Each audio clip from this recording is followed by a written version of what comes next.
मैं भीमराव रामजी अंबेडकर बॉम्बे वैधानिक सभा का सदस्य मनोनीत किए जाने पर ये विधिवत प्रतिज्ञा लेता हूँ कि मैं महामहिम बादशाह सलामत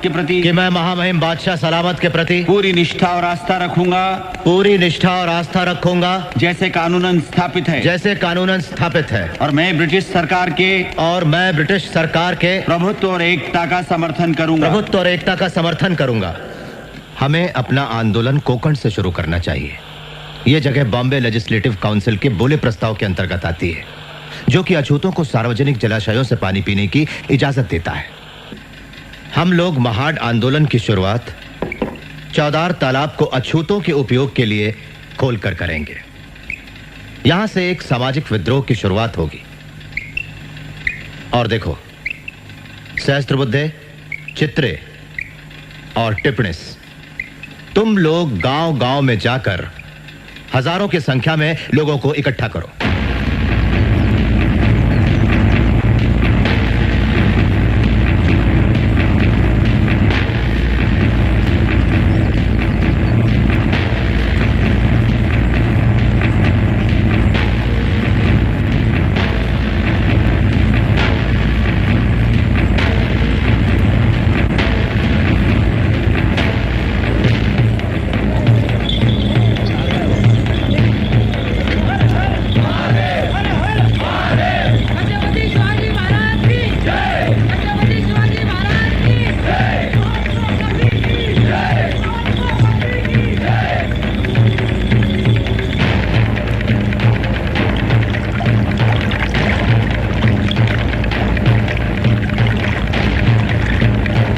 आखिर में उन्होंने कॉन्फ्रेंस के लिए एक तमाशा थिएटर किराए पे लिया है और भारी संख्या में लोग महाड की तरफ कूच कर रहे हैं।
भाइयों और बहनों, मुझे इस परिषद का अध्यक्ष बनाकर आपने जो इज्जत दी है, मैं उसके लिए आपका आभारी हूं।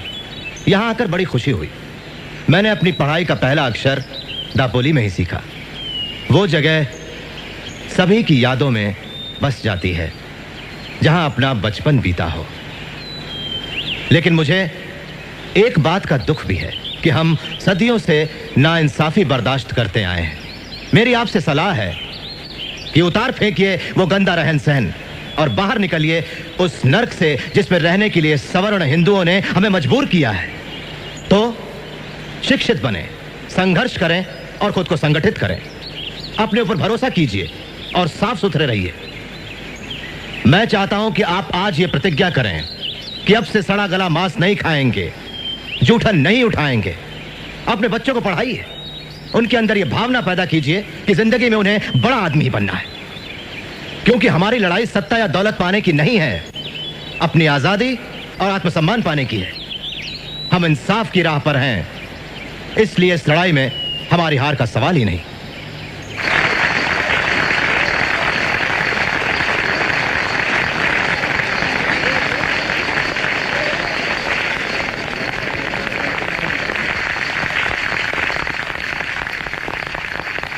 महाड के अछूतों को पीने का पानी बड़ी मुश्किल से मिलता है। उनकी समस्या दूर करने के लिए महाड म्युनिसिपैलिटी ने बोले प्रस्ताव के अंतर्गत चौदार तालाब 1923 में ही जनता के लिए खोला है। इसके बावजूद महाड के अछूतों ने इस प्रस्ताव पर अमल नहीं किया है। क्यों? क्योंकि साफ जाहिर है वे डरते हैं। मैं परिषद से अपील करता हूं कि वो इस मामले में दिशा दें। तो क्यों ना हम शांतिपूर्वक चौदार तालाब चलें और पानी पिए, जो हमारा कानूनन हक है। चलो चौदार तालाब।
डॉक्टर साहब, दंगा हो गया। दंगा? हाँ, दंगा। उनके हाथों में लाठियां हैं और वो हमारे लोगों को बेरहमी से पीट रहे हैं। भगदड़ मची है, कुछ समझ नहीं आता। डॉक्टर साहब, आप उन्हें रोकिए।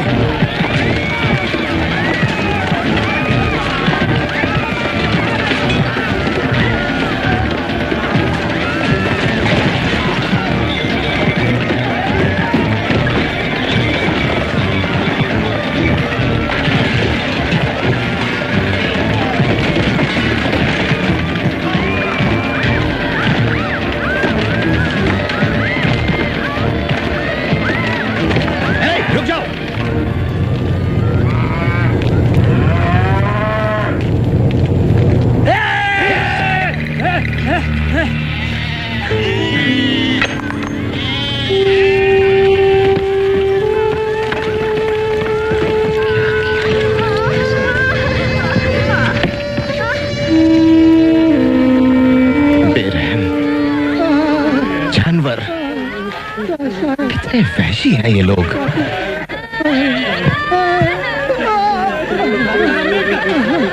जी, क्या आप अपने लोगों को काबू में करेंगे? अपने लोगों को? हाँ। चित्रे, टिप्पणिस, ये हमारे लोगों को रोकने को कह रहे हैं। ठीक है, मैं अपने लोगों को रोकता हूं, लेकिन आप बाकी लोगों को रोकिए। ठीक है। क्या अब आप मंदिर में घुसने की तैयारी में हैं? मंदिर? हमारी परिषद खत्म हो चुकी है, लोग शांति से चले गए हैं। हम हमेशा कानून का पालन करते हैं और याद रखिए, तालाब कानूनन सबके लिए खुला है। आप हमें आज्ञा दीजिए, हम उनका सिर फोड़ देंगे। शांत रहिए, शांत रहिए। मेरी विनती है कि शांति और सद्भाव बनाए रखें। हम कानून का पालन करते हुए यहाँ तक पहुंचे। कानून अपने हाथ में ना लें। हम और ज्यादा खून खराबा और बर्बादी नहीं होने देना चाहते। शांति से अपने गांव लौट जाएं, मेरी यही विनती है। जाइए।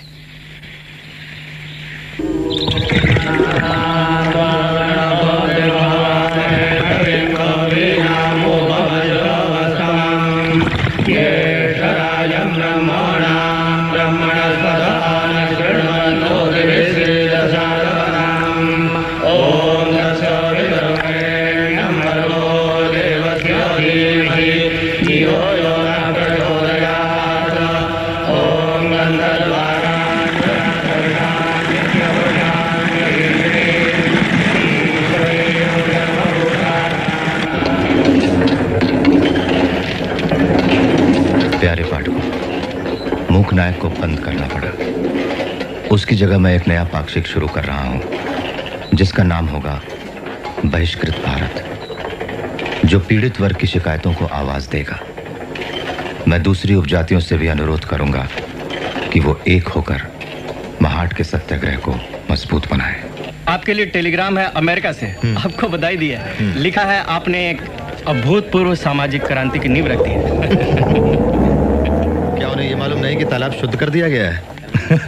एक और टेलीग्राम बनारस से आया है। लिखा है, हम आपकी हरकत का विरोध करते हैं। इन हरकतों से बाज नहीं आए तो ठीक नहीं होगा। अरे यार, 2 चाय ले, 4 नंबर पे। फारूक भाई, हमें कुछ खाने को दीजिए। और बहिष्कृत भारत का नया अंक। सारी प्रतियां बिक गई। शाबाश। काउंसिल की मीटिंग कैसी रही? तूफानी।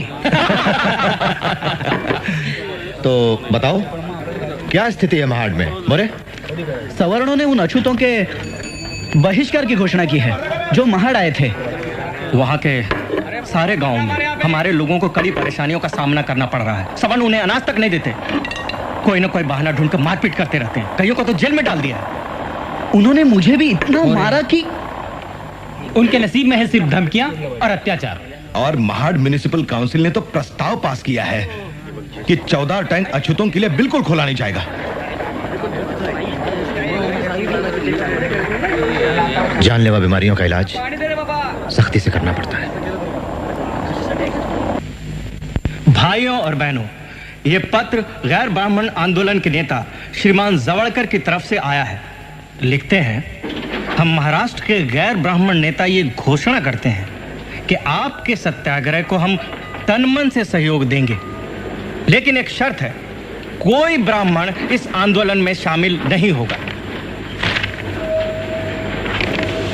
यह मान लेना गलत है कि सारे ब्राह्मण अछूतों के दुश्मन हैं। निजी तौर पर मुझे ब्राह्मणों से घृणा नहीं है। मुझे घृणा है ब्राह्मणवाद की भावना से, जो कि ब्राह्मणों और गैर ब्राह्मणों दोनों में हो सकती है। ये तय हुआ है कि 25-26 दिसंबर 1927 इन दिनों हम सबका महाड में सत्याग्रह होगा। हर हर महादेव, हर हर महादेव। डॉक्टर भीमराव अंबेडकर की जय। डॉक्टर भीमराव अंबेडकर की जय। डॉक्टर भीमराव अंबेडकर की जय। डॉक्टर अंबेडकर, मैं Sarang, police superintendent. Collector mister hood आपसे मिलना चाहते हैं। Please come. भाइयों, महाड जाते समय कड़ा अनुशासन बनाए रखें। अनुशासन के बिना सत्याग्रह की ताकत कम हो जाती है। नेतृत्व चित्रे करेंगे, मैं बाद में शामिल होंगी। सहस्त्रबुद्धे जी, आइए। चलो महाड! अस्पृश्यता नष्ट करो! अस्पृश्यता नष्ट करो! डॉक्टर अंबेडकर की जय! डॉक्टर अंबेडकर की जय!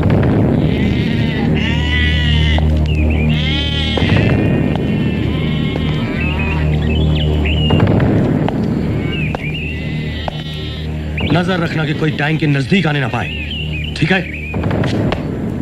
आप मुझे थोड़ा समझने की कोशिश कीजिए। सवर्णों ने कोर्ट में दावा किया है कि टैंक उनकी अपनी निजी मिल्कियत है और सिविल कोर्ट ने उन्हें स्टे ऑर्डर दे दिया है। मिस्टर हुड, आप और मैं दोनों अच्छी तरह से यह बात जानते हैं कि यह दावा सरासर झूठा है। अब यह सब तो कोर्ट ही तय करेगा कि सवर्णों का दावा सच्चा है या झूठा। लेकिन इस सत्याग्रह का एकमात्र उद्देश्य यही था कि हम उस तालाब से पानी पिएं। देखिए, अगर आप जिद करेंगे तो मुझे गिरफ्तारियां करनी पड़ेंगी और यह अदालत की बेइज्जती का जुर्म होगा। क्या आप अपने 10,000 लोगों को जेल भिजवाना चाहते हैं? इससे कौन सा मकसद हल होगा? आप तो जानते हैं मैं आपके आंदोलन के खिलाफ नहीं हूं। 4 या 5 लोगों के समुदाय को प्रतिबंध लगाने के हुक्म को मैंने बड़ी मुश्किल से टाला है।